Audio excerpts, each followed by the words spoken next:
Bonjour, ici Justin pour actualité-dvd.com et aujourd'hui je vais vous parler du documentaire Entre les bras, la cuisine en héritage en format DVD. Réalisé par Paul Lacoste et distribué par K-Film Amérique, le DVD est disponible en magasin depuis le 12 mars 2013.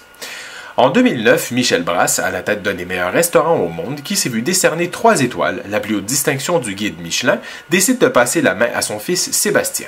Un père et son fils, tous les deux à un moment crucial de leur carrière. Est-il possible de transmettre l'œuvre d'une vie?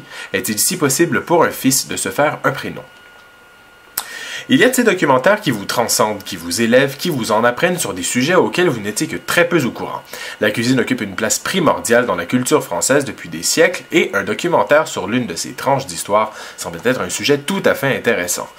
Le célèbre annuaire gastronomique, le Guide Michelin, lancé au début du 20e siècle, sélectionne chaque année, selon ses critères, les hôtels, les restaurants et les localités sur lesquels nombreux critiques donnent des renseignements et des notes d'appréciation, souvent classées avec 1, 2 ou la meilleure note, soit 3 étoiles, qui signifie qu'il s'agit d'une cuisine remarquable valant le voyage.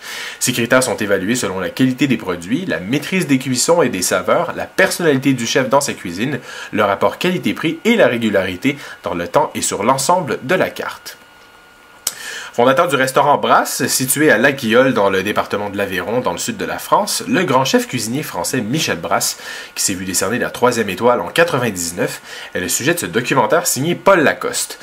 Sur le point de prendre sa retraite, le célèbre chef de renommée internationale prépare le tout en cédant sa place à son fils Sébastien. Empruntant un style cinéma direct, le réalisateur prend une position d'observateur et s'incruste dans le quotidien des deux hommes afin de capter leurs moindres faits et gestes, tant dans la cuisine que dans leur vie privée. Cela peut sembler être a priori une bonne idée pour observer des artistes culinaires à l'œuvre, mais il est aussi très facile de tomber dans le piège de l'inutile et même de l'inintéressant. Le documentaire commence à l'aveugle, sans trop savoir où il s'en va, en se cherchant à travers des plans de caméra qui filment l'élaboration d'une recette dont on ne connaît absolument rien et qui est encore moins expliquée. Les protagonistes sont présentés d'une manière qui ne les rend pas sympathiques, en particulier le fils qui traite souvent son père avec peu d'égard en lui répondant très sèchement. La réalisation paraît souvent hésitante, dans laquelle le réalisateur semble pas trop placer sa caméra afin de capter son sujet avec le plus de réalisme possible. Les plans sont souvent superflus, évitant les ellipses entre autres lors d'une scène, montrant le fils qui se rend en cuisine en le filmant dehors, passer d'une porte à une autre, puis à ses cuisines, pour enfin répéter la même chose à la fin de la journée. On l'observe sans que rien ne se passe, sans qu'il ne dise un mot à la caméra, ce qui rend l'expérience souvent interminable. La mise en scène tente vainement d'exprimer à travers les gestes le non-dit des protagonistes.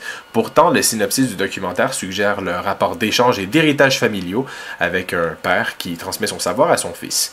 Au lieu d'approfondir le sujet ou même présenter une certaine confrontation entre les deux, la communication entre eux se veut très en retenue et on se rend rapidement compte que le plat de résistance manque sérieusement d'assaisonnement. Du côté technique, une piste sonore en français Dolby Surround 5.1 est offerte avec des sous-titres en anglais. L'image est présentée en format panoramique 1.78 et aucun supplément n'est offert sur le disque. Un documentaire sur la transmission d'un héritage familial et d'une passion culinaire qui aurait pu être très intéressant, Entre les bras présente plutôt un portrait ennuyant et quasi muet sur un restaurant et une famille dont on apprend peu, tant sur sa grande renommée que sur les fondements de ses ambitions futures. C'était Justin, merci et bon visionnement!